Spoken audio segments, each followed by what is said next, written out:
పల్నాడు జిల్లా దాచేపల్లిలో డ్వాక్రా నిధుల గోల్మాల్ కలకలం రేపింది.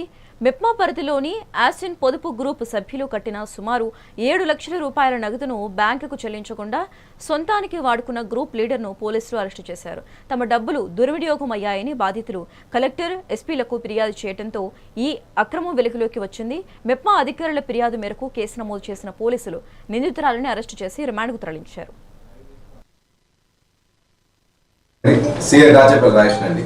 మనకి దాచేపల్లిలోని రెడ్ల బజార్ నందు షేక్ నూర్జహాన్ ఆమె డ్వాక్రా గ్రూప్ సంబంధించి లీడర్గా ఉంటూ 2023లో 15 లక్షల రూపాయలు బ్యాంక్ నుంచి రుణం తీసుకున్నారు.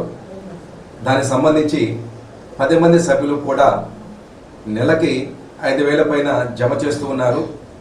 వారి యొక్క అమాయకత్వాన్ని ఆసరాగా తీసుకుని వారి దగ్గర నుంచి ఆమె బ్యాంకులో జమ చేస్తాను అని చెప్పి తను ఏజెంట్గా ఉంటూ దాదాపు 7 లక్షల రూపాయల పైన డబ్బులు ఆమె తీసుకుని బ్యాంకులో జమ చేయకుండా తన సొంత అవసరానికి ఒక బైక్ కొన్నారు మరియు ఇంటి కన్స్ట్రక్షన్కి యూజ్ చేస్తున్నారు.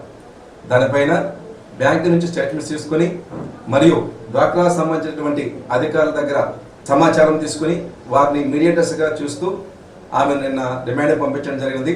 14 డేస్ రిమాండ్ ఇచ్చారు.